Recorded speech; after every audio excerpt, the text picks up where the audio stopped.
So Soham, if you want to start us off with the prayers. All right. O Parvati God, preserver and protector of all, you are without beginning and without end, non-dual, beyond comparison, and none can measure you. You are without color, without expression, without form, and without attributes. You are unlimited and unfathomable, beyond imagination and conception. You are eternal and imperishable. You are indivisible, and none can see you but with eyes divine. You always were, you always are, and you always will be. You are everywhere, and you are in everything. And you are also beyond everywhere and beyond everything. You are in the firmament and in the depth, in the depths. You are manifest and unmanifest on all planes and beyond all planes. You're in the three worlds and also beyond the three worlds. You are imperceptible and independent. You are the creator, the Lord of lords, the knower of all minds and hearts. You are omnipotent, omnipresent. You are knowledge infinite, power infinite, and bliss infinite. You are the ocean of knowledge, all-knowing, infinitely knowing. The knower of the past, the present, and the future. And you are knowledge itself. You are all merciful and eternally benevolent. You are the souls of souls, one with infinite attributes. You are the trinity of truth, knowledge, and bliss. You are the source of truth, the ocean of love. You are the ancient one, the highest of the high. You are Prabhu, Parmeshwar, and you are the beyond God and the beyond God also. You are Brahma, Allah, Elahi, Yazdan, Ahur, Mazda, and God the Beloved. You're named Isa, the only one worthy of worship. All right, thank you so much. Srinidhi, would you like to say the repentance prayer? Sure. We repent, O God, most merciful, for all our sins, for every thought that was false, unjust, or unclean, for every word spoken that ought not to have been spoken, and for every deed done ought not to have been done. We repent for every deed and word and thought inspired by selfishness, and for every deed and word and thought inspired by hatred. We repent most especially for every lustful thought and every lustful action, for all lie, for all hypocrisy, for every promise given, not fulfilled, and for all slander and backbiting. Most especially also we repent for every action that has brought ruin to others, for every word and deed and that has given others pain. In your unbounded mercy, we ask you to forgive us, O God, for all these sins committed by us, and to forgive us for our constant failures to think and speak and act according to your will. Awesome. Thank you, Srinidhi. Oh, hey, Smaran, we have you here. That's awesome. Would you like to say the beloved God prayer? Yeah, sure. Awesome. Thank you. Beloved God, help us all to love you more and more and more and more and still yet more till we become worthy of union with you. And help us all to hold fast to Baba's Daman till the very end. Thank you. Jai Baba. So I think we've had a great crowd today, and it's really wonderful to see everyone. And I know some people are slowly joining, so we will get started. We have our guest today, Jamie and his wife Zo, who have been very kind to join us, and we would like to, give a brief introduction. Jamie and Zo live in Myrtle Beach, and Jamie is a wonderful musician, and Zo is also, I've heard her sing so many times, it's beautiful. And also, Zo teaches yoga, I believe, right? Well, I'm sort of semi-retired since the pandemic, but I taught for years. Yeah. Yes. So we have to definitely have a session with you on that and your discovery and journey throughout that. But Jamie has he's a professor in history, right? If I'm not mistaken. History of religions. History of religion. So we're excited to have you here and share some songs with us and your stories and as an Amartithi special. So I welcome everyone, and I'm really, really excited as much as I hope you guys are too. So without further ado, let's get this started. Does that mean me or? You. Of course, yes. Yes, okay. Well, anyways, thank you all very much. Thank you, Shilpa, for inviting us. And by the way, if you see me looking over here, it's because I have a camera here, but I have my computer to the right, so if I have to click anything, I turn over there. But, so we talked about all kinds of things that Shilpa and I about what we could do. And we thought that probably we'd start out at least with some music, and I'd tell some stories about songs that I wrote and how I played them for the Mondley and things like that. So I thought we'd start out with that, and then I'll do some songs, and so we'll do a song, and if she wants, and then we will open up to questions and things like that. So I'm going to start out, excuse me.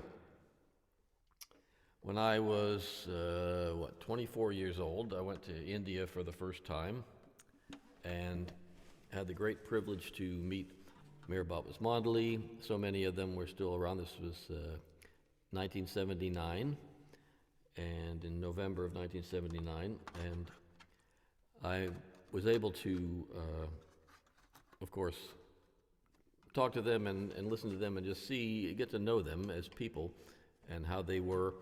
And one thing I noticed right away is that Meher had been really away from people for most of her life, for many, many years.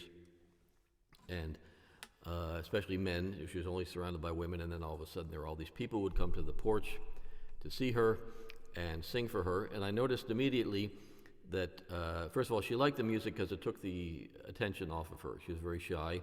I mean, she wasn't afraid, she just was not used to speaking to large groups of people. So she liked it when someone sang and the attention was off of her. She also liked the music.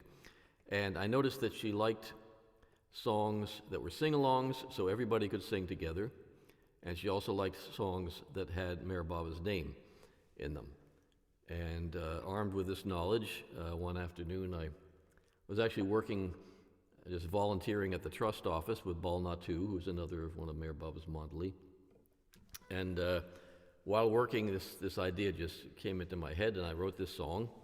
You may have heard it. It's called Sing a Song of Meher Baba, and turned out Meher liked it very much, and she asked me always to sing it, and she made me, or asked me to record it. So Ted Judson, who is the resident architect there, but also a wonderful singer and guitar player, she wanted me to record it so that Ted could sing it after I had left, and that was very touching for me to know that she wanted the song sung a lot. So here's a song I wrote many years ago called Sing a Song of Meher Baba. Well, this is another thing that really amazed Meher. They'd never seen, none of the Mondley had ever seen somebody use one of these contraptions. It looks like a night brace for someone with bad teeth, but it's actually a harmonica rack, and so I can play harmonica and sing at the same time, or play guitar at the same time. And Meher liked this very much. She was quite fascinated by this.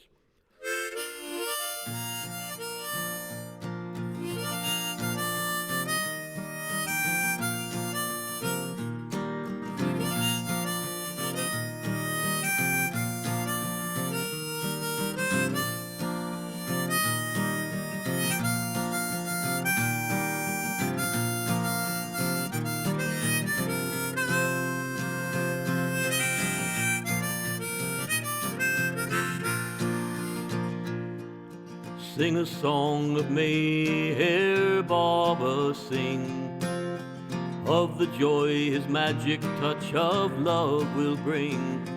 Sing it loud, sing it bright, for the rest of your life. Never could you sing it long enough to give the praise that he is worthy of. He came to show that every heart could share the bounty of the treasures hidden there. He lit his candles in the dark that we might see. Above the noise, he sang his song of silence that we might be free. So sing a song of Meher Baba, sing of the joy his magic touch of love will bring. Sing it loud, sing it bright, for the rest of your life. Never could you sing it long enough to give the praise that he is worthy of. He personally sees to each detail, correcting every error without fail. There is no lesson of the world he does not teach. There is no corner of your heart he will not reach. So sing a song of Meher Baba, sing of the joy his magic touch of love will bring. Sing it loud, sing it bright, for the rest of your life. Never could you sing it long enough to give the praise that he is worthy of. And of course, there were many of Meher Baba's Mandali still there, and I was very, very fond of all of them, and so I wrote this verse about being there with Meher Baba's Mandali. And just to show the depth with which he cares, the bouquet of his close ones he now shares. Those who were there to satisfy his every whim now share their devotion as if flowers of their love for him. So sing a song of Meher Baba, sing of the joy his magic touch of love will bring. Sing it loud, sing it bright, for the rest of your life. Never could you sing it long enough to give the praise that he is worthy of.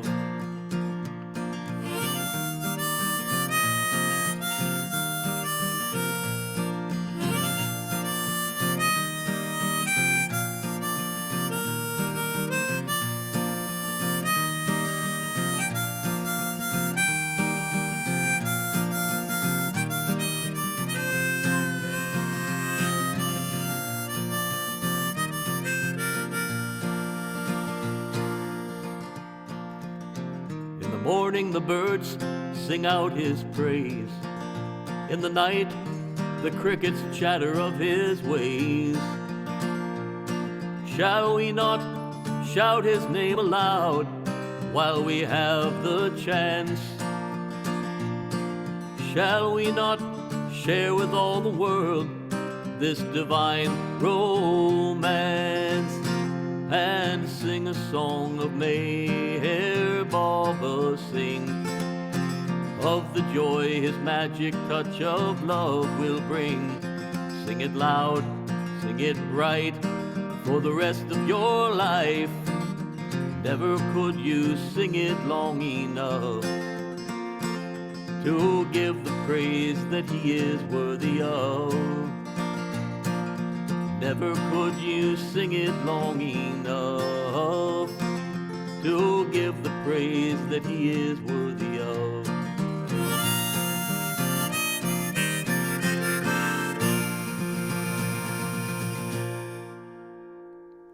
Jay Baba. Baba, that was awesome. So we have a few kids here. I want to quickly introduce them to you, Jamie. That way we can interact with them later. So Srinidhi, let's start with you. You have your sister and someone else next to you. And tell us where you're from real quick and give your names and, you know, say hello to Jamie. Hi, I'm Srinidhi. I live in Colorado. I play the flute and piano. This is my sister, and this is my cousin. She's visiting us. What are their names? What are their names? Oh, My name is Shrinika, and I'm in 1st grade, and I play a violin and piano. Wow. Wow. My name is Janvi, and I am in kindergarten. Wow. Oh, so nice to meet you. So we have a lot of aspiring musicians over here, Jamie. Yeah, I guess so. Thank you, guys. All right, we'll go to Smaran next. Go ahead, Smaran. Hi, my name is Smaran. I'm in 7th grade and I live in Washington. Well, it's nice to meet you. Awesome. Do you Yeah, play an instrument? I play the violin. Yeah. Jeepers. Oh, You have a whole orchestra here. wonderful. Yeah. All right, Soham, how about you? Hi, I'm Soham. I'm 14 and I play piano and tuba. Piano and tuba. Can you do that at the same time? No, No. haven't I didn't- tried it. I didn't think so. I wouldn't try it. It could be dangerous. That's just trying to make a joke for Awesome. you. All right, and then we have Sahana. All right, Sahana's being shy right now. I think she'll take some time to come back to us, but Well, hi, we Sahana. can continue. Would I We continue? can Sure. continue. Sorry, what was that? Hmm? I didn't catch what you said, Jamie. Sorry. I was repeating. You said, do you want me to continue? Is that what you said? Yes, yes. If you Yes. want to go ahead, and then I know there will be some other kids who are joining in a little late, so we can use the, in between the next song. Okay. Thank And you. this is a song that Shilpa actually asked me to sing, so I'm going to do this. And this is, I think it's pretty self-explanatory. It's about how Baba is in everything and in everyone, and how we just don't always pay attention.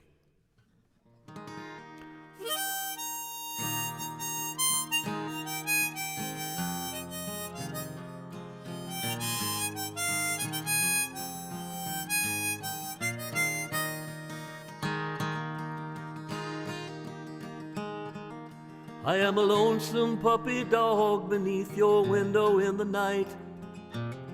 Your neighbors didn't hear me, but I saw your bedroom light. And I feel so very frightened when the wind blows through the trees. This little yipping voice is just my way of saying please. Oh, won't somebody spend some time with me? What a very new and different feeling that would be, if just one kindly soul would take the time to realize that life looks very different when you see it through my eyes. I am an angry teenage girl who will not do what she is told. I will take drugs and tell you lies no matter how you scold. And I will go out with older boys and I will run away. And if you really cared, you'd know I'm only trying to say, oh, won't somebody spend some time with me? What a very new and different feeling that would be, if just one kindly soul would take the time to realize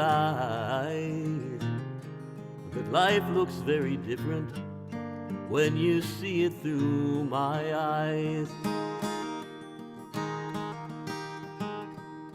I am a desperate empty man who holds a silent smoking gun.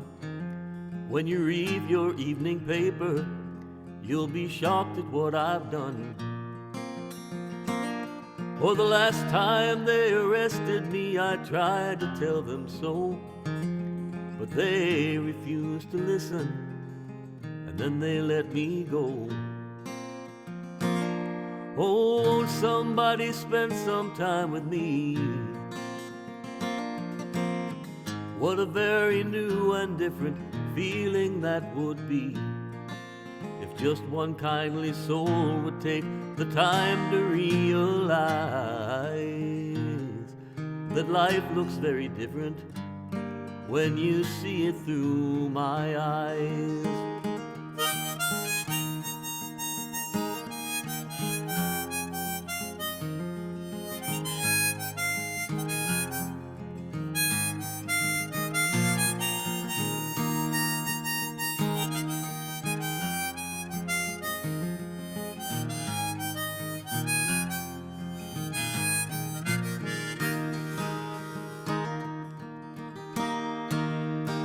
I am the ancient one who dwells far off beyond the seven plains.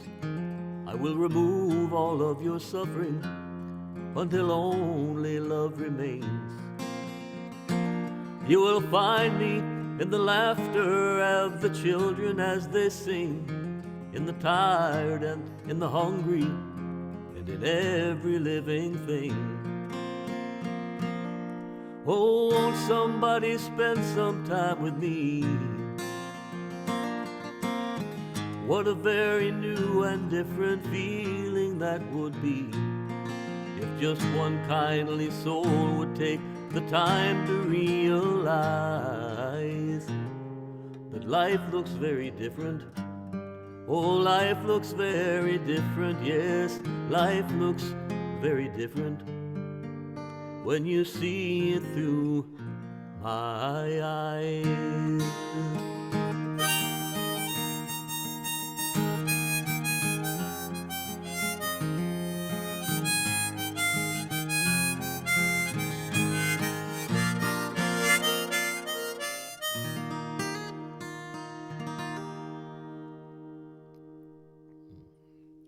Jay Baba. Thank you. That is one of my favorite songs of yours. All right, we have a few other kids who've joined us, tweens. I see Shireen one and lurking Meher. behind you. Yes, this is Sahana. Hi, Sahana. Come on, say hello. Hi. Hi. Hi. There's Zo. Hi. All right, Shireen, Meher, would you like to introduce yourselves to Jamie and Zo and everyone else here? Hi, I'm Shireen. Hi, I'm Meher. Hi. All right, and where are you guys from? Oh, we're from Connecticut. Yeah. Awesome. How old are you guys? I'm 15 and he's 11. And do you play any instruments or sing or dance? Yeah. He plays the, what do you play? Violin. Yeah. Uh-huh. Hey, don't I know you guys? Don't I know your parents? Yeah. I thought so. You look familiar. Nice to see you. Where are your folks? Are your folks around? Yeah, I think they joined. They're just not on video. Okay. All right. Well, tell them But we said hi. Shireen plays the guitar. Shireen, you surprised us today. I saw the video. Oh, There he is. Hi. Hey, hi. Jay Baba. Hey, Baba. You got a new beard. Yeah. Looks good. I like it.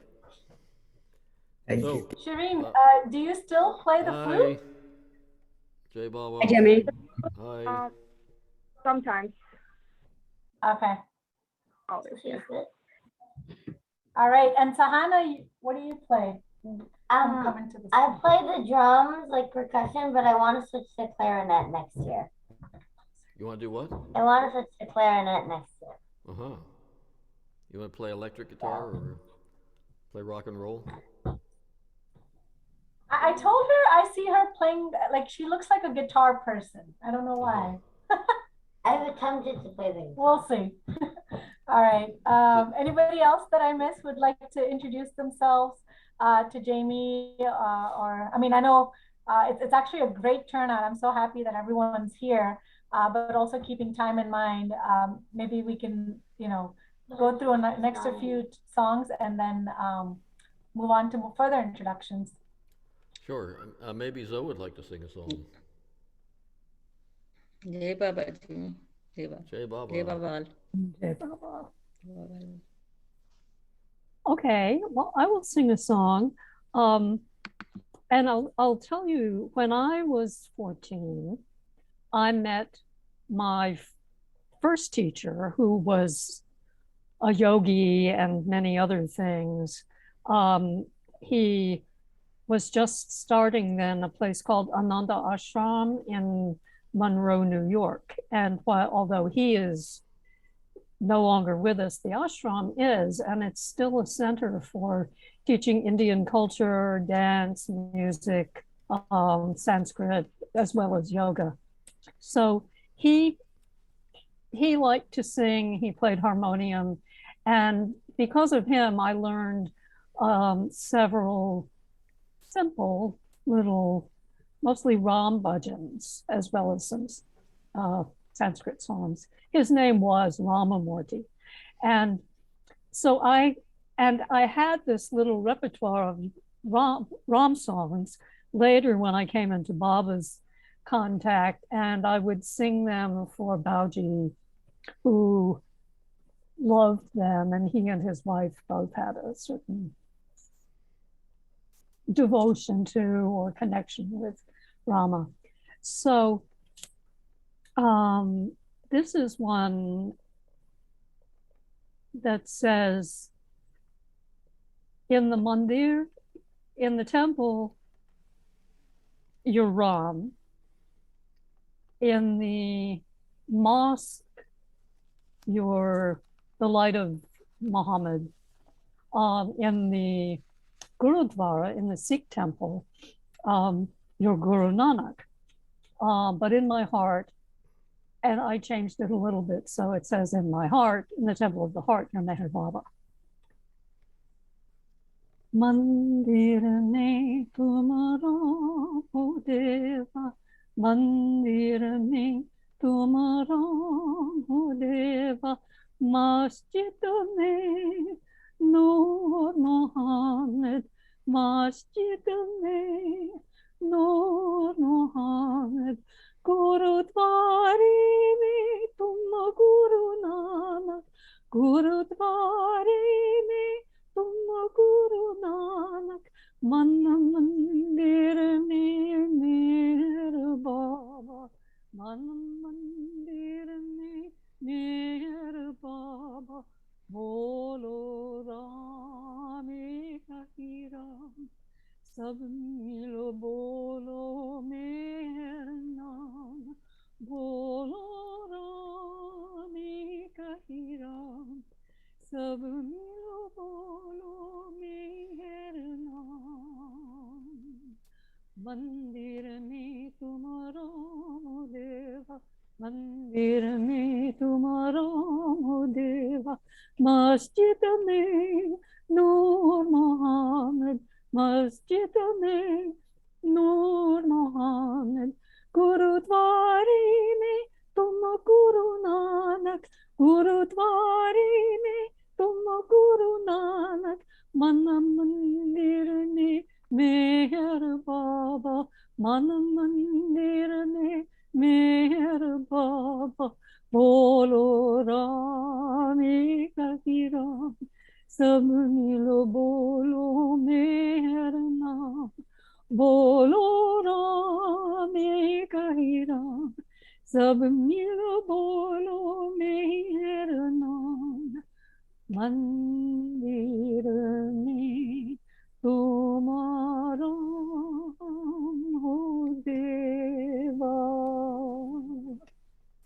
Jai Baba. Jai Baba. Very nice. Thank you.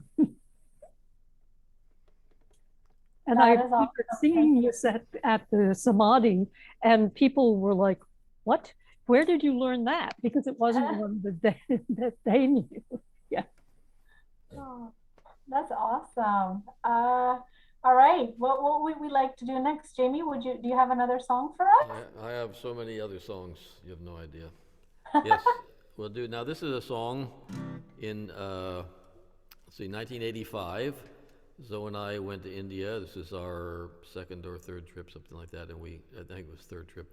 And we thought, well, we need to really learn the Indian language and, try to be, get with the program, because we, hadn't spent too much time in India, and we, met all these nice Indian people, and we could never really speak in any of the Indian languages. So we got some cassette tapes and tried to learn some words. Anyways, long story short, I didn't learn very much Hindi, but I did learn the word Tanyavad. And because of a tape of Bauji talking about Meher Baba, he used the word Ustad. He said, Baba, he did something, and Baba said, how can you question me? I am Ustad. And on the tape, Baba says, Ustad means master. So I knew the word Ustad, and I learned the word Tanyavad, and they rhymed. So I made a song out of it called Ustad Tanyavad. And we having been to India several times, I noticed at the Samadhi, we would sit for RT. In those days, there was not huge groups of people that, fairly depending on the time of year and everything. But there would always be Westerners there, and they would sing a song. and then the Easterners would sing a song. You know, the Indian people would sing a song, and then the Westerners would sing a song. And we never sang together, and I just felt bad about that. I wanted it to be something that everybody could sing together, so I tried this, and it seemed to work, as people come up to me and say, oh, they learn. Matter of fact, your dad told me that he heard it at the Samadhi back, I think, in 1985. But so people seem to like it because everybody can sing it and everybody can understand it. It's called Ustad Dhanyavad.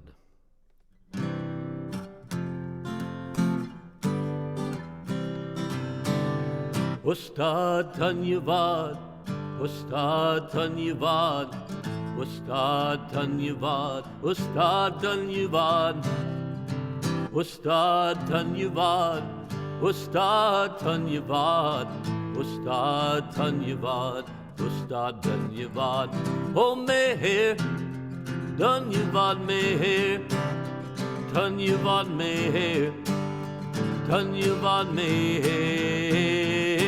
Oh Meher, Dhanyavad Meher, Dhanyavad Meher, Dhanyavad Meher.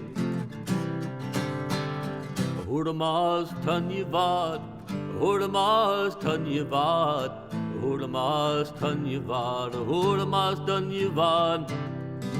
Zartosh Dhanyavad, Zartosh Dhanyavad, Zartosh Dhanyavad, Zartosh Dhanyavad. Oh Meher, Dhanyavad Meher, Dhanyavad Meher, Dhanyavad Meher. Oh Meher, Dhanyavad Meher, Dhanyavad Meher, Dhanyavad Meher. Lord Ram Dhanyavad, Lord Ram Dhanyavad, Lord Ram Dhanyavad, Lord Ram Dhanyavad. Krishna Dhanyavad, Krishna Dhanyavad, Krishna Dhanyavad, Krishna Dhanyavad. Oh Meher, Dhanyavad Meher, Dhanyavad Meher, Dhanyavad Meher. Oh Meher, Dhanyavad Meher, Dhanyavad Meher, Dhanyavad Meher. Buddha Dhanyavad, Buddha Dhanyavad, Buddha Dhanyavad, Buddha Dhanyavad. Krishna Dhanyavad, Krishna Dhanyavad, Krishna Dhanyavad, Krishna Dhanyavad. Oh Meher, Dhanyavad Meher, Dhanyavad Meher, Dhanyavad Meher. Oh Meher, Dhanyavad Meher, Dhanyavad Meher, Dhanyavad Meher. Muhammad Dhanyavad, Muhammad Dhanyavad, Muhammad Dhanyavad, Muhammad Dhanyavad. Allah Dhanyavad, Allah Dhanyavad, Allah Dhanyavad, Allah Dhanyavad. Oh Meher, Dhanyavad Meher, Dhanyavad Meher, Dhanyavad Meher. Oh Meher, Dhanyavad Meher, Dhanyavad Meher, Dhanyavad Meher. Ustad Dhanyavad, Ustad Dhanyavad, Ustad Dhanyavad, Ustad Dhanyavad. Ustad Dhanyavad, Ustad Dhanyavad, Ustad Dhanyavad, Ustad Dhanyavad. Oh Meher, Dhanyavad Meher, Dhanyavad Meher, Dhanyavad Meher. Oh Meher, Dhanyavad Meher, Dhanyavad Meher, Dhanyavad Meher. Jai Baba.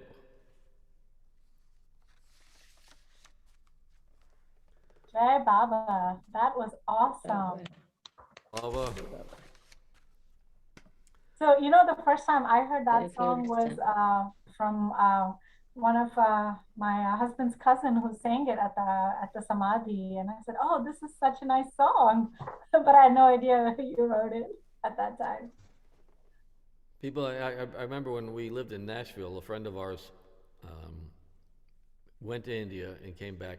Because I wrote it in 1985, but at the time, no, I mean, I didn't know it, but Ted, after I left, Ted started playing it for everybody. So everybody, when I went back, everybody knew it. But I'd never really played it in the West because people didn't really understand it, and it wasn't such a big popular song at the time.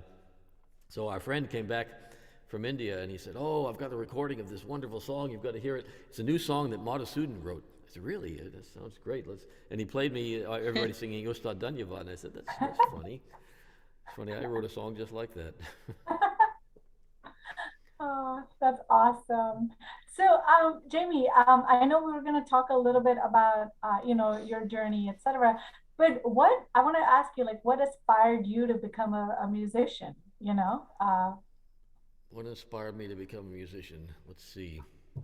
Well, really, I mean, depends on how far back and how deep you want to get into it. But my sister used to pick on me a lot, but she loved I was 8 years old when the Beatles came out. And she was 12, and she loved the Beatles. So I thought, well, if I could play the guitar, maybe she wouldn't pick on me so much. So that's actually what started me. But I just, you know, I also loved the Beatles, and I loved music. My father bought a record player, and they had two records. One was Dave Brubeck, who's a jazz musician, and the other was the Kingston Trio, and they had a bunch of wonderful songs that I liked. And they play, you know, they all play guitars, and there's a banjo in the group, I think.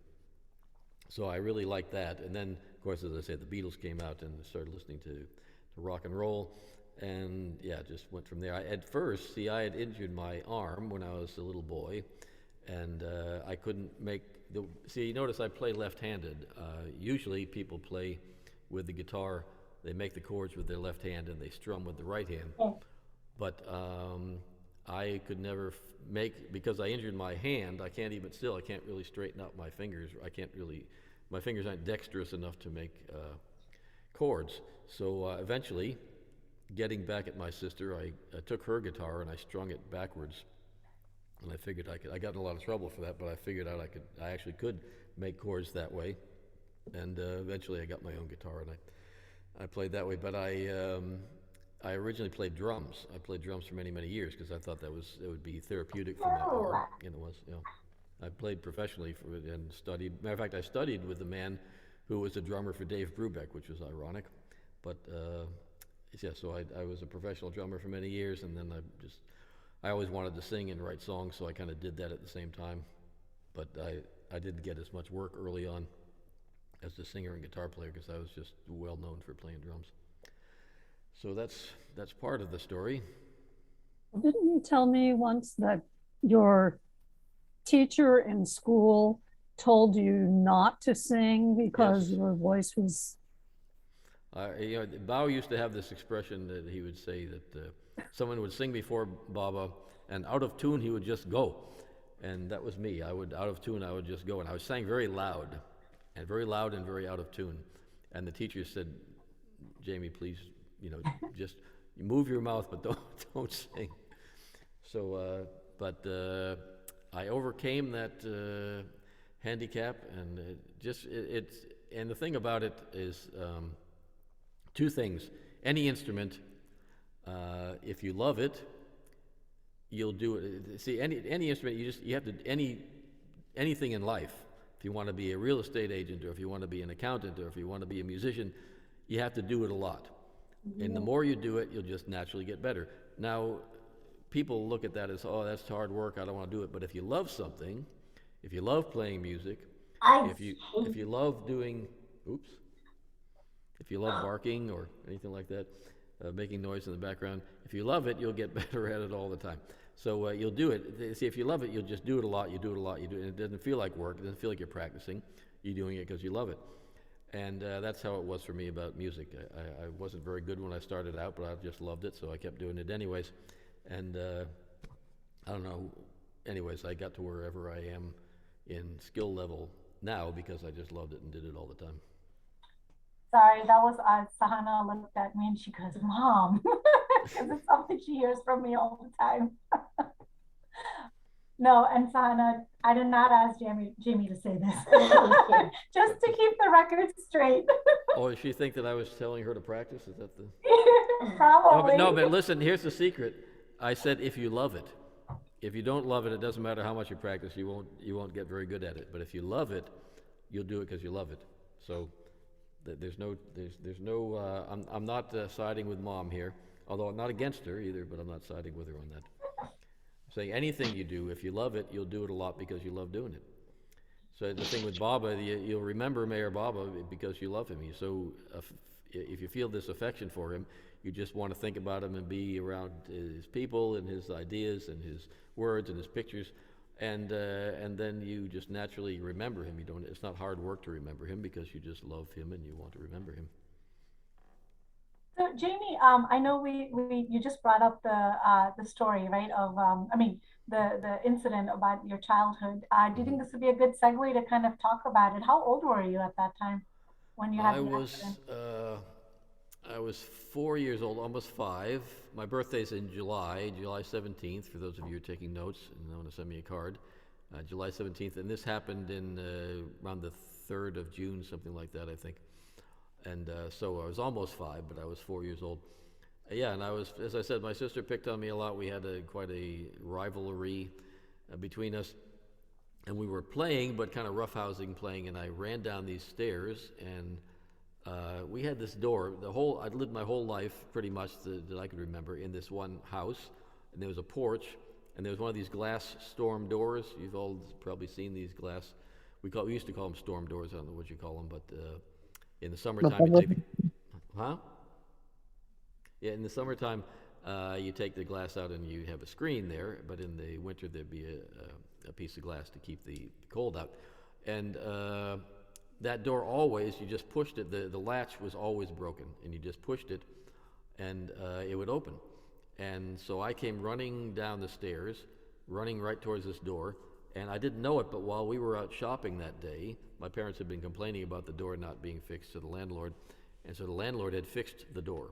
So even though my whole life you just pushed that door and it would swing open, I pushed the door and it was latched. It didn't swing open, and I swung open. I went right through the glass.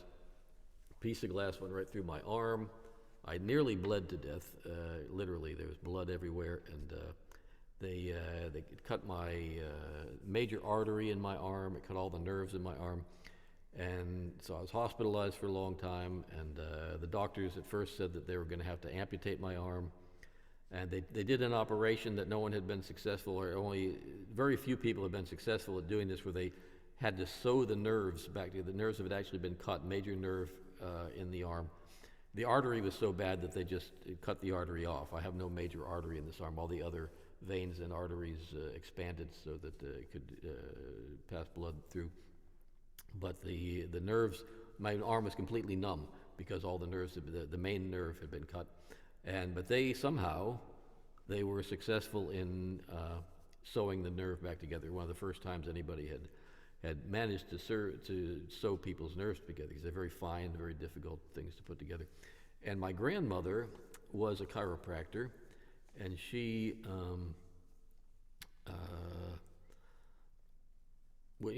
she lived in Woodstock, New York at the time, but she would drive back and forth and come see us, and she would teach me these exercises, the physical therapy, to exercise my arm and doing these different things to make sure that my arm would heal. And miraculously, almost miraculously, it actually did. The doctors didn't believe it at first. It did. It healed. So that was that episode, and there's lots of other things to tell about it. But what I want to say is, I know a lot of people, a lot of you kids, grown up in Baba families, and you just know about Mayor Baba because your parents tell you and his picture is around. But for me, this wasn't so. I didn't know anything about Mayor Baba. I didn't know anything about India. I lived way out in in New England, in the woods, in a very rural area, and didn't know anything about any of these things. But eventually, I did find out about Baba. That's a long story, which is very interesting. But I wanted to find out more, so I wanted to come to the Meher Spiritual Center for the first time. So I came to the Meher Spiritual Center, and by this time my arm had healed. I'd learned not only to play drums, but and drums was actually good for my arm. I also learned to play the guitar and sing, and I was singing and playing guitar. And by this time, Adi Kairani was coming to, Mayor Baba's secretary, Adi, was coming to the Meher Spiritual Center, and I wanted to meet him. I'd met Darwin Shaw, who is another man who followed Baba but lived in the West, and just a wonderful man, him and his wife, Jean. And I thought, wow, I was very impressed by meeting Darwin. I wanted to meet this man, Adi Kairani, who was coming. So, another long story, but I went to the center, and while I was there was a man named Lynn Ott, who was a famous painter. You may have seen Lynn Ott's paintings. He had been losing his eyesight, but he was painting, and there would be tea time every, I don't know if it's every day or certain days of the week. They would have tea at the Otts. And so someone said, oh, you should go. I'd never been to the center, didn't know anybody. I didn't know that Lynn had actually met Meher Baba before, but he had, and he was from Woodstock, New York. And I didn't know that either. So I went to tea, and he just sat down next to me and said, who are you? Where are you from? I said, my name's Jamie Newell. I'm from Boston, Massachusetts. And he said, I said, where are you? I said, what's your name? And he said, I'm Lynn Ott. I said, where are you from? He said, I'm from Woodstock, New York. And I was amazed because my grandmother, who'd been so important in my life, I was very, very close to her. From that time on as a kid, I was very close to my grandmother. And so I said, really, did you ever know my grandmother? And he said, well, what's your grandmother's name? I said, my grandmother's name was Audrey Hamilton. And he said, oh, yes, she was my chiropractor. So that was amazing. This is like only my first or second day at the Meher Spiritual Center. And here's this man who has met Meher Baba, was a patient of my grandmother's, who was a chiropractor in Woodstock. So this was really astonishing to me. I met Audie. I didn't really have any interest in going to India. I wanted to meet Audie, and I met Elizabeth Patterson and Kitty Davey, who were there. But after, there was a period when we could have private interviews with Audie. And I just kind of awkwardly, when it was time to leave, I just adored Audie. I loved him. And it was time to leave. He said, I said, well, maybe I'll see you sometime in India. Just I said it offhand. I didn't really mean it. I didn't have any intention to go into India, just trying to be polite. And I said, maybe I'll meet you sometime in India. And Audie said, come to India. And I swear, from the moment he said come to India, there was nothing could stop me from it. I just wanted to go to India more than anything in the world. Only, it seems, because Audie said this. But in any case, this was in May, and by November, through various means, I'd saved up enough money to buy an airline ticket and to make plans to go to India. I get to India my very first day. I go to Vilu Villa, which is where everybody stayed at that time. The Pilgrim Center had not been opened yet, and people would stay at Vilu Villa. And I arrived there, and I wanted to go wherever. If people were at Mehrabad, I wanted to go to Mehrabad. If people were at Merazad, I wanted to go to Merazad. So I asked Amrit, who was there, I said, where is everybody today? She said, well, they're at Merazad. I said, how do I get to Merazad? And she said, well, you take a rickshaw. And I said, well, can you call me a rickshaw? He said, well, there's somebody here who's called a rickshaw. Let me ask him, maybe you can ride to Merazad with him. He's going to take the rickshaw to Merazad. So I said, that would be great, thank you. So she said, why don't you wait? I'm sure it'd be all right. So you go wait in the rickshaw. So I did, and she said, yeah, it's fine. And eventually this man came out and sat in the rickshaw with me, and we took off to Merazad. So this is my very first trip to Merazad, very first day in Ahmednagar. And the man turns to me and says, what's your name? And I said, my name's Jamie Newell. I'm from Boston, Massachusetts. And I said, what's your name? He said, my name is Tom Riley. And I said, where are you from? He said, I'm from Woodstock, New York. I said, what? You're from Woodstock, New York? I said, did you ever know my grandmother? She was Audrey Hamilton. And he said, oh, yes, she was my chiropractor. So my first time in Myrtle Beach, I immediately meet someone who's met Meher Baba and knew my grandmother. And my very first day, Tom Riley, who knew my grandmother, was a patient of hers and also met Meher Baba. He's accompanying me to Merazad on my first trip, and he tells me on this first trip that he knew my grandmother, who was just a very, very, very important person in my life. So I was astounded. And that's, anyways, Shilpa wanted me to tell that story, and there it is. There's much more to it, Yeah. but that's But, the short but version. was there another one, Jamie, where I thought you found a book of Baba's with your grandmother? Well, no, that's true. Yeah. Well, that was part of the thing. No, that's true. Yeah. I forgot about that part. So at sometime, my grandmother, it was just a few months really before she died, and she was clearing out some. She seemed to know that she wasn't going to live that long, and she wanted to clear out some of her things. And she had a copy of the Bhagavad Gita by this. There's another odd Tom Riley coincidence with this too, but it's a long story. But it was a translation, a very good translation into English of the Bhagavad Gita by a man named Yogi Ramacharaka. And she had a copy of this. She was very interested in spiritual things and religious things, and she was just a very big influence on me when I was young. And so I knew she had a copy of this, and I wanted to borrow it. So she said, "Oh, you can have it, and here's some other books." And there's Omar Khayyam and some other spiritual books and things. And among them was a book I'd never even seen before called Sparks of the Truth by Meher Baba. Now, at this time, I had been reading the discourses, but it was kind of a long story, but I didn't tell anybody. I was just completely transfixed by Meher Baba and the discourses, but it was my secret. And I go to my grandmother to borrow this book, and she has a copy of this book by Meher Baba. And I was completely astounded. And I said, "Where did you get this?" And she said, "Oh, one of my patients gave it to me." So that was part of the story, yes. So I went, and when I asked Lynn Ott if he knew my grandmother, and he said yes, she was my chiropractor. I said, I was astounded, and I said, did she give you a copy of a book called Sparks of the Truth? And he said, no, I never spoke to her about Meher Baba. And so that was that. And then when I asked Tom Riley, at first he didn't remember, but then later he did remember that he had given her that book. He was the one who had given her the book, Sparks of the Truth. So that's that piece of that story. Thank Jai you. Baba, Jamie. This is Murli. Jai Baba. Hi, Murli. Jai Baba. How are you guys? Hi, Zo. Jai Baba. All. That was Does wonderful.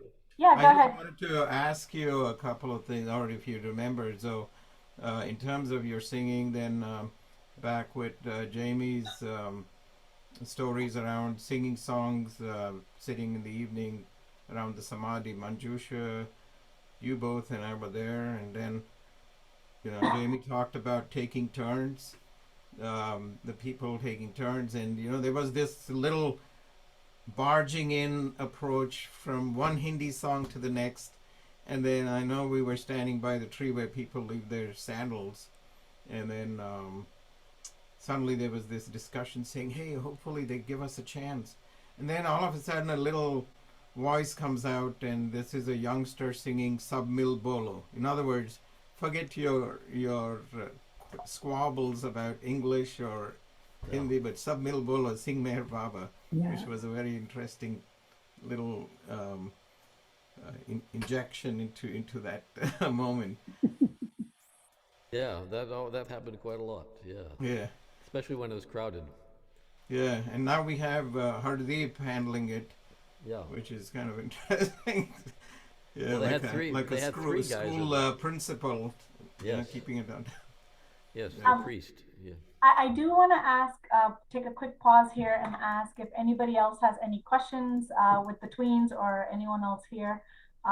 We do want to make this an interactive session, so thank you, Pinaya, for getting that going. Yeah, any questions? We do not guarantee any answers. Questions. Do you know where I could get like the notes for some of your songs, or do you not have notes? I don't have notes. I have lyrics and chords. If you know how to play chords, I can do that. I don't have any. I don't write notes out. You mean you want to play them on a like the melody? Well, could you I don't know, send me the chords? I can definitely send you the chords. Absolutely. Do you have now? Yeah. You know Shilpa, so just get my either through Shilpa or somehow get my email address or I can send it out, no problem. yeah. And sure, I'm happy to do that, and I can give you, recordings of them so you can learn them that way with the chords and the words. But I've never learned how to write out. I mean, I actually technically can, but it would take me 6 months to get one song written out. So it's like a first grader trying to learn how to write. That's how I write music. Yeah. That's awesome, Trinity. Anybody else have any questions for Jamie, Smaran, Shivani? Yeah. Yes. Like how is the kind of like environment around being in India and Mehrabad and places like that? And what was it like being there? Yeah. It was, and you mean when the Mandali were there? Yeah. Have you never been to Mehrabad? I have, but like for you when everybody was there, like how's it like? Well, it was very, very wonderful. I was in a very, particularly my very first trip. It's just, even now, it really hasn't changed that much for me now. It's just kind of the good fortune of us to know about Meher Baba and to be able to learn from him and to be in his presence and in the presence of people who were in his presence. It's beyond, at some point the mind shuts down and it's just a kind of an experience of camaraderie with, finally, that's the other thing is for me, as I said, for me, Meher Baba, I know you probably are in a Baba family, but for me, I didn't know anybody. I kept it a secret that I even read Baba's discourses. I didn't come from a Baba's family. Turns out my grandmother knew people who had met Baba, but we never talked about that. She passed away before I really became a full, completely sold Baba lover, and before I went to India. She would have loved going to India. She would have loved the Mandali. And really, another thing about her, my grandmother, was that no one ever really taught me manners or how to be around people in that way. And being around my grandmother, she taught me that, and I realized that when I was with the Mandali, the things that she had taught me came in very handy. I did things around. See, the thing about the Mandali, one thing that it was wonderful and it was extraordinary, and I couldn't believe my good fortune. And at the same time, I would do things that just embarrassed me, because I would just do things that were just not the kind of thing that you should do around the Mandali. Say things, for my father was the kind of person who I would get very rewarded from him if I told a good joke, if I was a wise guy. If I was a really good wise guy, he would pat me on the back and say, "Oh, that's great." But if I would be a wise guy with marriage or something, he was not happy about it. And it was very embarrassing when sometimes something like that would slip out. So there was that, and there was also the thing like with Mera, for example. I very much wanted to be around her always. She's just such a wonderful, loving person. She is very, very, very kind to me. She always asked me to sing, and she oftentimes, whenever she was on the porch, she would pick out somebody and she would just talk to them, because she was shy, as I said, and sometimes she would pick me and she would just talk to me, and the feeling of that, it can't even be described. It's just very wonderful. But at the same time, she was grieving still. This was first trip was 10 years after Meher Baba had passed away, but she was his most beloved, and he was her most beloved, and she was still very, very much grieving, and it felt very awkward. It felt very uncomfortable to be there, but at the same time, if you didn't come, people would say, "Oh, where's Jamie? How come Jamie didn't come?" So you'd go, and yet, so there was that, just on a social level, being around the Mandali. I'd never before and have never since met any people like Meher Baba's Mandali. They're very simple and sweet and normal people, but at the same time, there's something very, very extraordinary about them. So that was it was a wonderful learning experience, and sometimes the learning was not that comfortable. We learned the hard way sometimes. But so there was that. But being at Mehrabad, see, by the time I got to Mehrabad, I'd read a lot of Baba books. The only biography at that time was The God Man by C.B. Purdom. There was no Lord Mayhare at that time. It's also, I think, 1 or 2 volumes by Bald Natu had come out. The Glimpses of the God-Man had come out, and also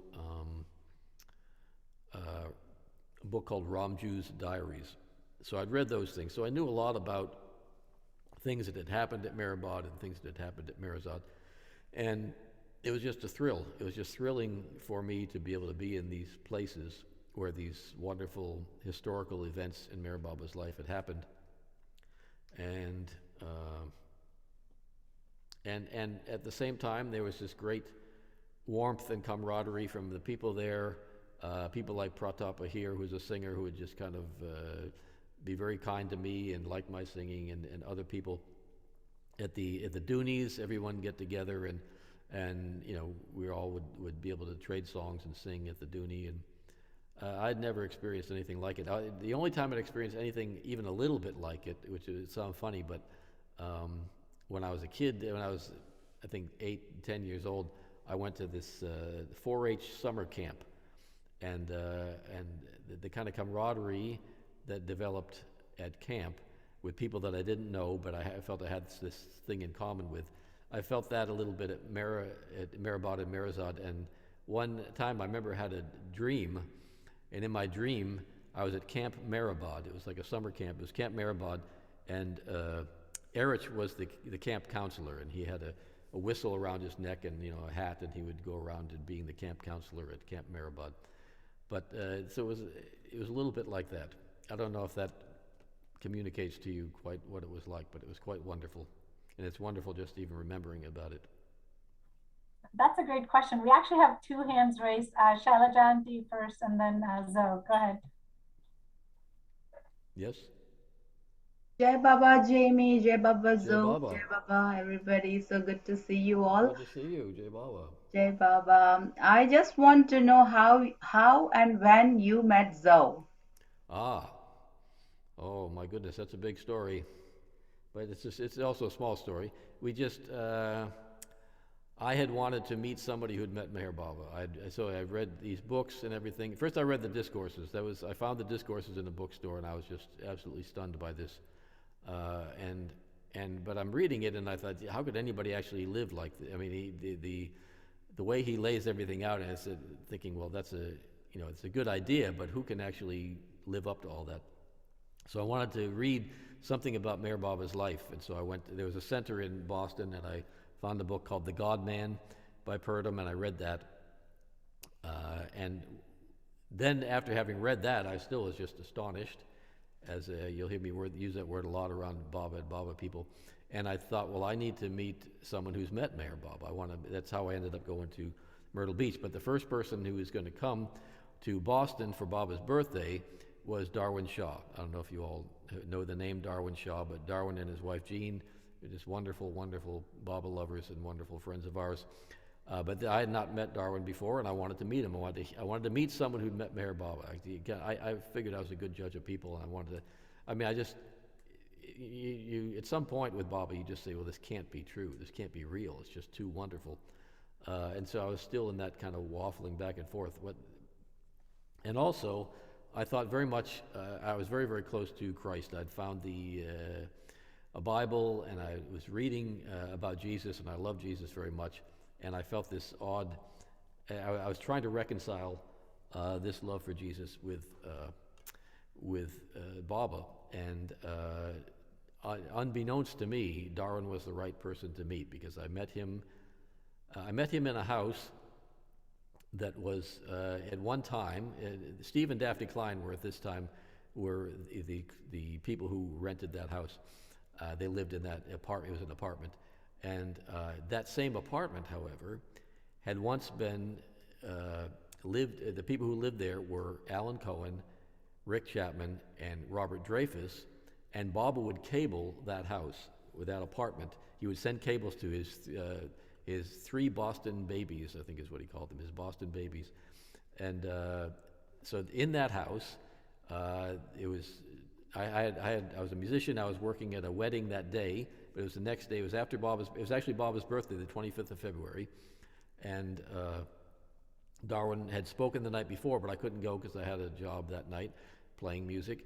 And before my wedding, the wedding I was going to perform at, I was going to run over to Darwin, and rather to Steve and Daphne's apartment and meet Darwin and hear he was going to do a little brunch talk there.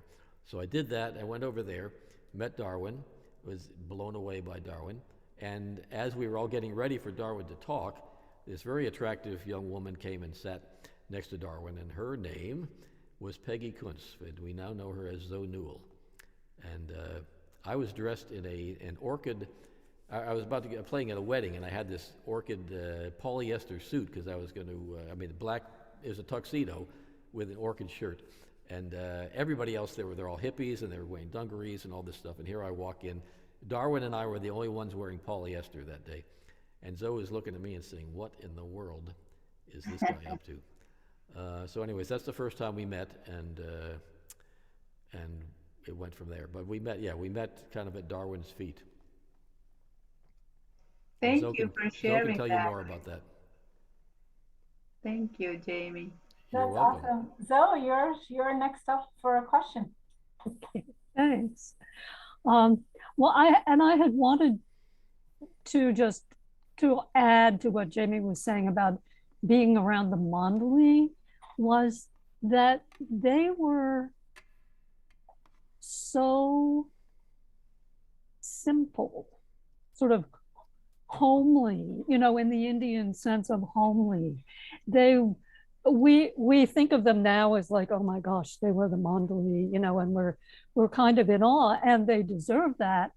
But they treated us like aunties and we were uncles. family. Like, oh, my day has been great, but it's even better now that I see you. That They would act delighted to see us. They're so happy they that would we'd act, come. and it seemed really genuine. So I really felt that a lot of them were my uncles and my aunties, and they would, and the ladies particularly would sort of tell me, I couldn't wear that, or this needs to be ironed, or they give me little tasks. Go stand over there. Go help. Yeah, they would say, go help this person. Do this, do that. And it was great because I really felt like I was, one of the kids, one of the people. So I'm sorry that you all won't get to experience that in this lifetime. But there are many videos of them, though, that you can see. Yeah, there are. No, but I think this really helps, right? Like having you guys share your stories. So what is your favorite Mandali story, Zo? Or one of them? Favorite Mandali story. See, for us also, you should know Darwin and Jean were like Mondli for us. They right. were. Yeah, they even with them. Yep. Whatever you guys want to share. Well, we became very close to Minu Barucha, the electrician at Mehrabad, and his wife. And they had, and they had spent a lot of time at Sakori with Upasni Maharaj. At Baba's, for Minu, it was at Baba's insistence. Yeah. Baba made him go there. And Minu was a very, we were told by various people that Baba had said he was in his last lifetime, for whatever that's worth. But he was Upasni also said that. Yeah. He was a very humorous, relaxed, kind of down home guy. Joker. And he loved to tell jokes. He did. Yeah. And as he became older, he was very deaf. And they would he and I would invite us over for tea when they lived at Lower Mehrabad. And I remember one time going to tea at their house, and there were a couple of British Baba lovers who came, Marion and Alfred came too. And she got into asking him questions. And she was she sounded, she was so British, and she would say, "Do you think that Queen Victoria was under a veil?" And Minu was going, "What?" He wasn't sure. Am I hearing you right? Or, I mean, he didn't think in terms of abstracts like that anyway. "Do you think Queen Victoria was under a veil?" And that went on for a while. And then Minu kind of pulled out this story from Upasani Maharaj that Queen Victoria had been one of Ravana's sisters in the Ramayana. And it wasn't clear which one. What, was it the one who got her nose cut off because, who kind of instigated the whole thing, or was it another one? So I never got that clear. But I just thought that was, I don't know, that was pretty interesting. And that was not what Marion was expecting to hear. That was not what she was expecting at all. Yeah. And I can also remember Minu one day, they were always at Arti, and we were at the Samadhi, and one of the dogs wandered onto the pavement outside the Samadhi, and somebody kind of drove it off kind of roughly.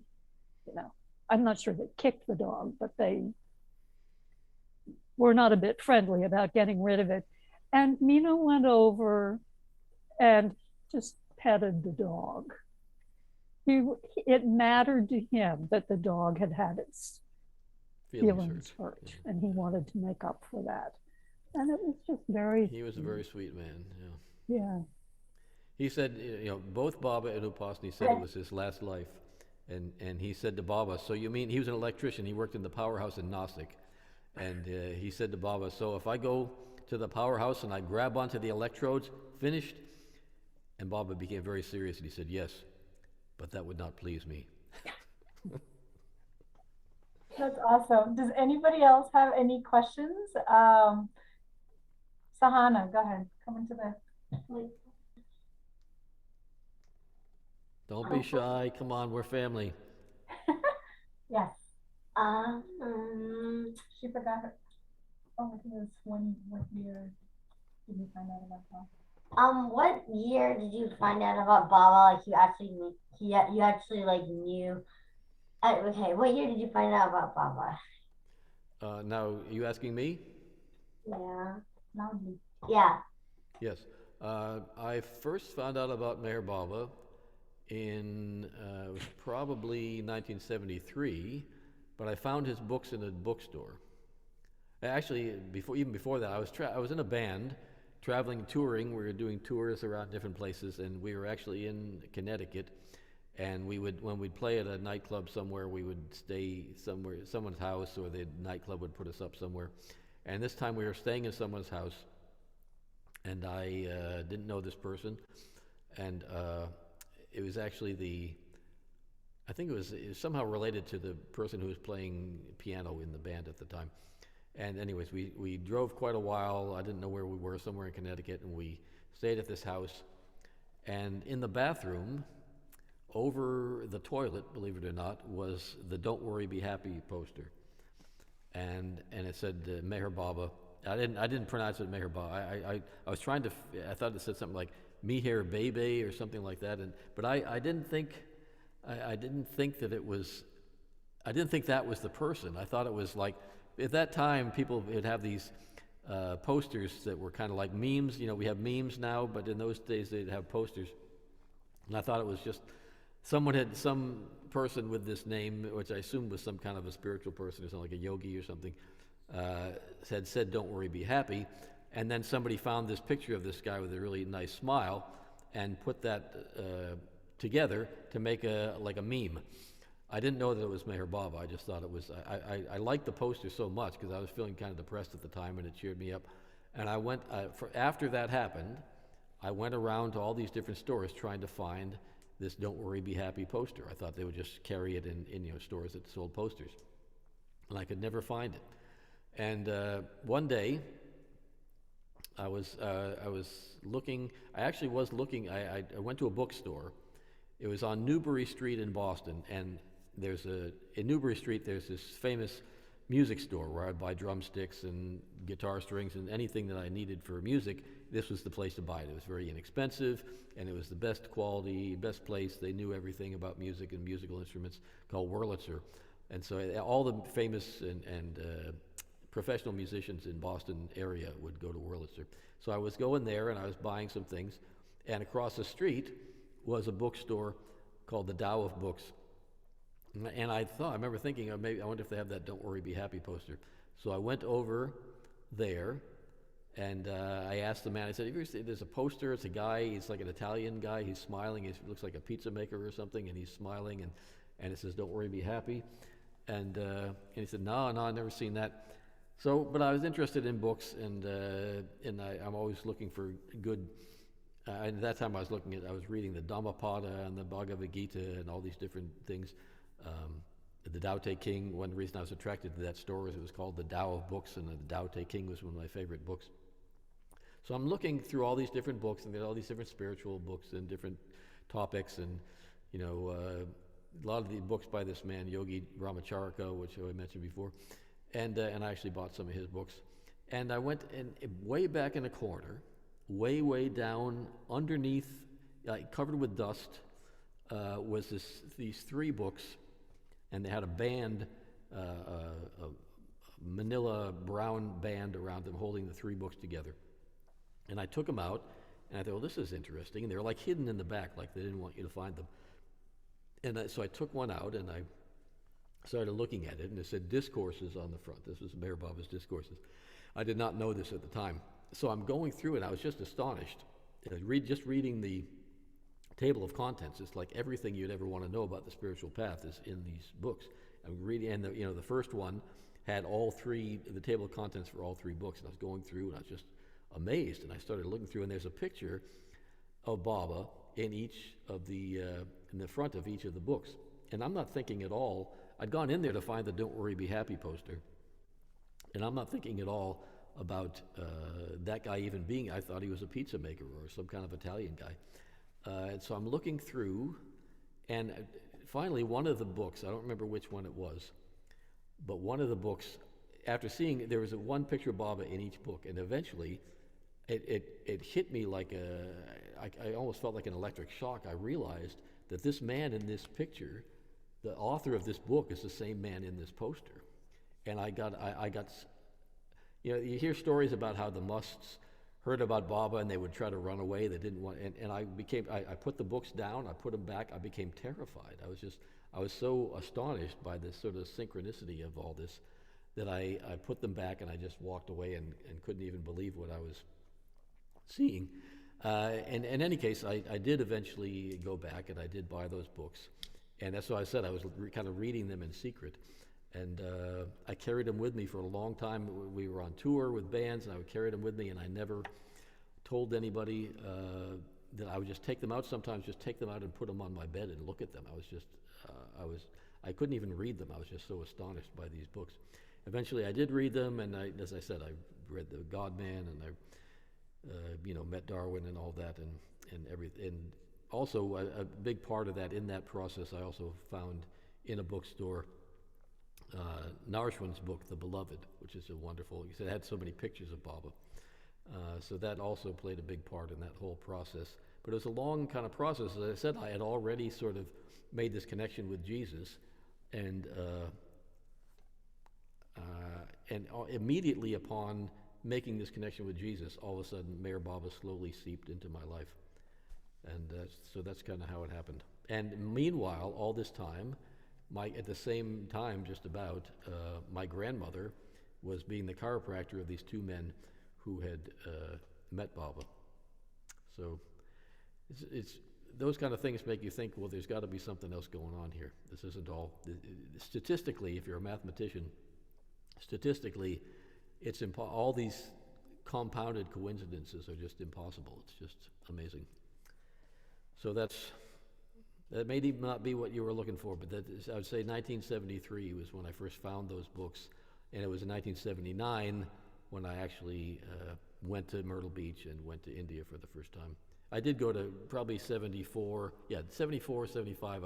I did go to some Baba meetings. I went to the Meher Baba Center there, but it was a slow process of kind of being hooked by Meher Baba so that it didn't. There's a story about Anita Viard where Baba says, he's telling all the people in Portofino that he's the avatar, and this is really frustrating Anita Viard, and eventually she says, Baba, I don't care if you're the avatar, I love you anyways. And Baba started saying, you see that? Baba's saying to people, Anita says she loves me, even though I'm the avatar, she loves me anyways. So that's kind of what it was like for me. All right, so we have about 7 minutes. I just want to open it up if we have any one last question, or would we like to close with another beautiful song of yours? But I do want to give an opportunity for people if they have any questions for Jamie or Zo. I did want to say, for me, it was 1978 when it came together. I mean, I'd heard of Baba, I'd seen his name, but it was meeting Darwin Shaw for the first time at Harvard Divinity School. This presence came through him. I mean, that sometimes happened when he spoke. And I just knew, I can't even explain it, but it was like, yes, Baba is it. I mean, I knew that it was a divine presence, and I knew it was Baba. And from then on, I started going to their meetings in Schenectady whenever I could get there, and just finding out everything about Baba I could. And I volunteered at the Meher Baba Information in Cambridge, and then Jamie started coming in. So She hasn't been able to get rid of me since. So we kind of came together. Yeah. No, that's awesome. And Jean, Zo became very, very close friends with Jean Shaw, Darwin's wife, and that's a whole other. That's a whole other story, but it's very important for both of us because of, I mean, I didn't really know them very well, but because Jean was so fond of Zo, we got included in all kinds of things with her and Darwin. And when they went to India for their final trip in 1982, Jean called up Zo and said, well, if you want to go to India in September, we're going. And so she basically invited us to travel with them to India, which we did, which was a wonderful experience. But yeah, Jean is everybody talks about Darwin, but nobody really knows about Jean. And Jean was really, really, really wonderful, and Zo and Jean were very, very close. I think we definitely need to have you guys over, soon enough to talk about the, experiences as well with Zoe. I think it's really important because there's so much about Darwin and Jean that, I think we could definitely all learn about. So yeah. Anybody else have any questions for these two? Shridi, are you trying to ask a question? Shireen or Meher?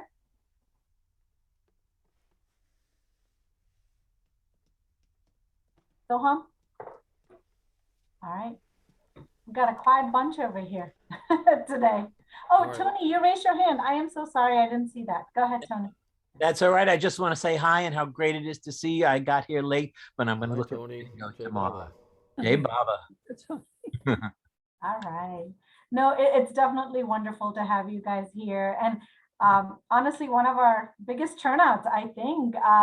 Like I said, besides the tweens, I see a lot of people over here. So I do want to give you guys an opportunity to, say something to Zo and Jamie in the few minutes that we have remaining. Well, you know, I'm sure a lot of this has to do with we haven't even mentioned that it's Amartithi. Yes, And, you're right. Big Dave. Yes, Zoe and yes, I went to that's what Amartithi I- one time, but we're not. We found that we couldn't spend much time with the Mandali during Amartithi, so all our many other trips, we did not go to Amartithi just because we liked to be around the Mandali. Yes. Much, Jamie and Thank Joe. you. It's So wonderful. Jai Baba. Yeah, thank you so much. Yeah, love the story. Thank you. It's wonderful. Thank you. We met Jim. Yeah, I didn't hear I that. think We you're on met mute. Jimmy and Joe and yeah, we met Jimmy and Joe at Metal Beach in 2019. Hope they remember us. I'm Dr. Desri from Hyderabad. Yeah. You It's again, today is Jai Baba. Amartithi, and it's very nice to hear. Yeah. Thank Today is also Amartithi, and we are Mm-hmm. and just happened to listen to all this. This is wonderful. Thank you. Very happy Thanks you a lot. came. Jai Baba. Jai Baba. Good to see you again. Jai Baba all. Jai Baba. All right. Well, we have 2 minutes left. So, Should I do Jamie, a song until you fade it out, or do you want to? Yeah, no, absolutely. Shailaja, what do you say? Do we have a little, can we go a little over? Yeah, sure. All right. She's moderating the next session, so. Okay. All right, I'm going to do one more. Thank you all. Jai Baba. Hope to see you again sometime. And I do a concert every other Sunday. So next Sunday and 2 Sundays after that, if you email me, I'll put you on the mailing list and you can come to those concerts too. Jim Meyer is usually there and other people. So here we go. Thank you.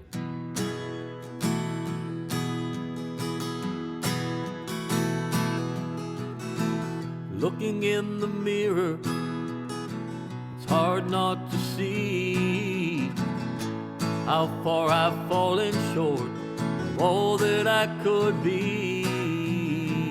And in my mind I turn the pages of my life, pondering and questioning deep into the night. But however far I may sink down, your love always brings me back around. Meher Baba, what a concept, what a man. Meher Baba, you have made me what I am. Whoa, whoa. So I lift my head up and I keep holding on to you, even though it feels as if I haven't got a clue. And when it seems I've made it through another day, I fold my hands and bow my head. There's nothing I can say, 'cause in my heart I know it's true. Every breath I take is just another gift from you. Meher Baba, what a concept, what a man. Meher Baba, you have made me what I am. Whoa, whoa. And if it's all just a dream, tell me why does it seem to be as real as it can be? And if the whole secret lies somewhere deep in your eyes, Open mind so I can see. Meher Baba, what a concept, what a man. Meher Baba, you have made me what I am. Whoa, whoa.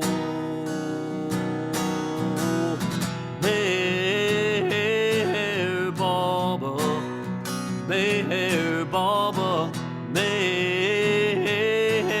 Baba, Meher Baba, Meher Baba, Meher Baba, Meher Baba, Meher Baba, Meher Baba, Meher Baba, Meher Baba, Meher Baba, Meher Baba, Meher Baba, Meher Baba, you have made me what I am.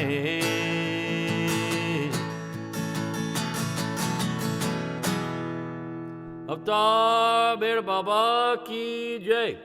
Avtar Mer Baba ki jai. Avtar Mer Baba ki jai. Jai Baba. Jai Thank Baba. you. Jai Baba. Thank you, Jamie. Thank you, Joe. Thank you. Thank Thanks, you. Shilpa. Thank you. Jai Thanks Baba. everyone. A happy Amartithi, everyone. Happy Amartithi. Happy Amartithi, everyone. Jai Baba. Hey, Baba. Jai Thank you, Baba. Baba. Happy Amartithi. Happy. Happy Amartithi, sweetie. Happy. Jai Baba.